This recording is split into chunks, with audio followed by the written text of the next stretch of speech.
Γεια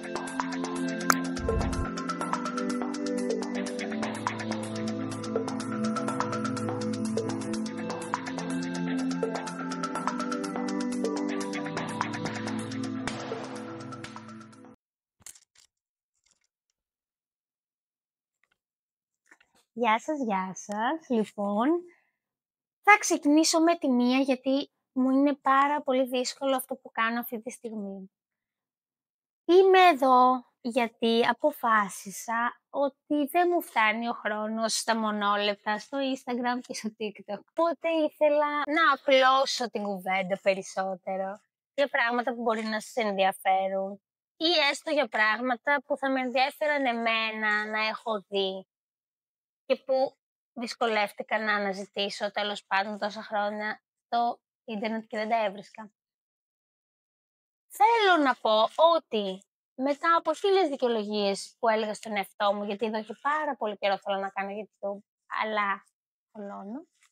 Μετά από 1000 δικαιολογίες που έλεγα στον εαυτό μου, ότι δεν έχω χρόνο, ότι δεν έχω χώρο, ότι δεν έχω εξοπλισμό, ότι δεν έχω και έτοιμο σενάριο και δεν έχω γράψει τα τέλεια πράγματα που θέλω να πω, αποφάσισα να πάμε και ό,τι βγει και εννοείται πως δεν πρόκειται να κάνω επεξεργασία γιατί δεν θα μπω στη διαδικασία, προς το παρόν τουλάχιστον.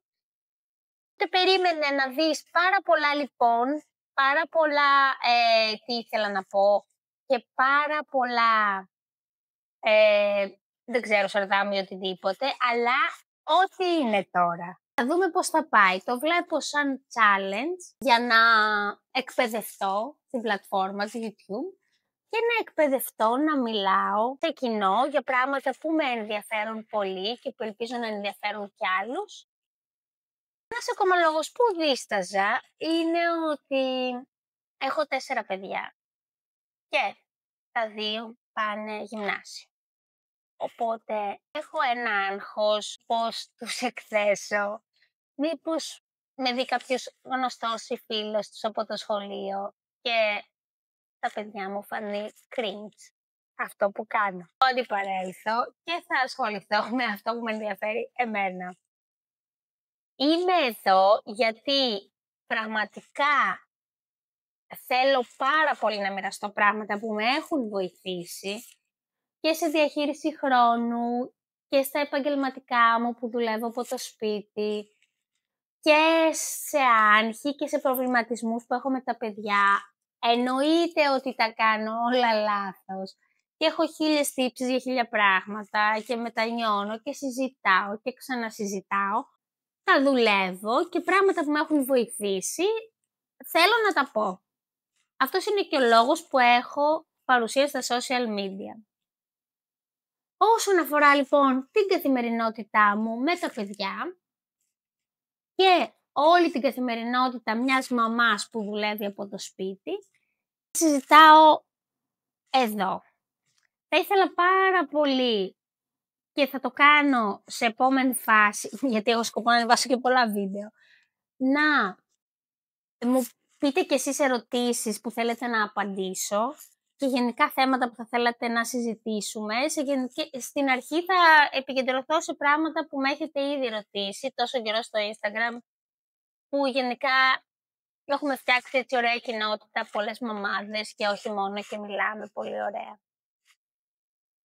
Εγώ τώρα είμαι 42, ετωλικό, ελληνική επαρχία. Μεγαλώνω με τον άντρα μου που είμαστε μαζί από το γυμνάσιο σχεδόν, τα 4 παιδιά μας και μου αρέσει το τρέξιμο. Τρέχω πάρα πολύ. Το 2012 έγινα πρώτη φορά μαμά, στα 30 μου σχεδόν και τα επόμενα 10 χρόνια έκανα παιδιά. Όμως δεν μου άρεσε ποτέ η γυμναστική και το τρέξιμο. Οπότε αυτή η κοινότητα όλη στο Instagram χτίστηκε επειδή άρχισα να ανεβάζω τις πρόοδους μου στο τρέξιμο, γιατί από 100 μέτρα που δεν μπορούσα ούτε να περπατήσω, έφτασα να πηγαίνω σε μαραθωνίους, οπότε για μένα αυτό είναι τεράστια νίκη και το οποίο το ξεκίνησα αφού έκανα παιδιά. Δηλαδή τόσα χρόνια γέννησα ή με τον άντρα μου που ήμασταν τόσα χρόνια μαζί και είχαμε την άνεση να κάνουμε ό,τι θέλαμε, πραγματικά δεν ξέρω πώς γέμιζα εκείνο το χρόνο. Όλα άρχισα να τα κάνω αφού έκανα παιδιά. Έχω συνειδητοποιήσει βέβαια ότι αυτό είναι θέμα αυτοπεποίθησης, γιατί πραγματικά από τότε που έγινα μαμά, ανέβηκε πάρα πολύ η αυτοπεποίθησή μου. Αισθάνθηκα ότι μπορώ να καταφέρω τα πάντα. Δεν μπορώ, αλλά το αισθάνθηκα. Και από τότε ξεκίνησα και τρέξιμο, από τότε ξεκίνησα και blog να γράφω. Οπότε δημιουργήθηκε και όλη αυτή η κοινότητα. Και στα 40 μου τη βίδωσε και αποφάσισα ότι δεν θέλω άλλο να δουλεύω στην οικογενειακή επιχείρηση που δούλευα τα 24, που τέλειωσα τις σπουδές. Γιατί δεν ήθελα να μείνω Αθήνα. Ποιος θέλει να μείνει στην Αθήνα και να ψάχνει για δουλειά, όταν μπορεί να μένει με τη μαμά του και τον μπαμπά του στο παιδικό του δωμάτιο και να δουλεύει με τους δικούς του. Λοιπόν, καλά πήγε γενικά, δεν μπορώ να πω. Όμως στην πορεία διαπίστωσα ότι είναι πράγματα που πρέπει να δουλέψω και δεν μπορώ να τα διαχειριστώ. Οπότε στα 40 μου πραγματικά ήταν όριμη η απόφαση ότι δεν μπορώ να συνεχίσω άλλο. Τώρα ασχολούμαι μόνο part-time με την οικογενειακή επιχείρηση και έκανα τη δική μου επιχείρηση και είμαι copywriter. Copywriter, όπως το εξηγώ και στα παιδιά μου που δεν καταλαβαίνουν ότι δουλεύω επειδή είμαι στο σπίτι, είναι το να κάθομαι στον υπολογιστή και να γράφω κείμενα για επιχειρήσεις. Κείμενα που βοηθούν τις επιχειρήσεις να έχουν πωλήσεις και κείμενα που γενικά βοηθούν τις επιχειρήσεις να έχουν μια ωραία παρουσία και να προβάλλουν την επιχείρησή τους. Γράφω κείμενα για site, λεζάντες για social media και γενικά όλη αυτή η στροφή στο copywriting ήταν για μένα μια τεράστια αλλαγή, όχι μόνο και ψυχολογικά. Ήταν μια τεράστια αλλαγή στην καθημερινότητα, γιατί πρώτη φορά στη ζωή μου δεν πήγαινα στο γραφείο. Τα τελευταία λοιπόν 2 χρόνια δουλεύω από το σπίτι. Αυτός ήταν και ένας λόγος που μέτρωγε να ξεκινήσω YouTube ή podcast. Δεν ξέρω, έχω πάρα πολλές ιδέες και πνίγομαι σε όλες αυτές. Όλες θέλω να τις κάνω.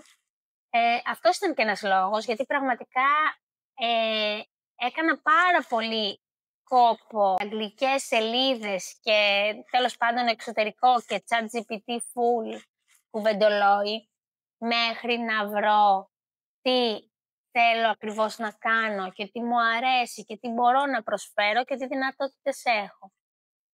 Πρόσφατα λοιπόν έφτιαξα και το site μου, το vasorides.gr, το οποίο ανεβάζω εκτός από blog και χρήσιμα άρθρα για μικρές επιχειρήσεις και ελεύθερους επαγγελματίες, ανεβάζω και ψηφιακά προϊόντα σε e-shop που μπορεί να κατεβάσει ο καθένας, να αγοράσει και να κατεβάσει. Θέλω πάρα πολύ να μιλήσω και για τα επαγγελματικά μου σε αυτό το κανάλι. Γενικά σε αυτό το κανάλι το βλέπω σαν challenge να λέω, να κάνω practice, το να μιλάω και γενικά να δω πώς θα πάει αυτό το μοίρασμα όλο πραγματικά που θέλω πάρα πολύ να γίνει. Δεν ξέρω τι άλλο θα μάθω για μένα.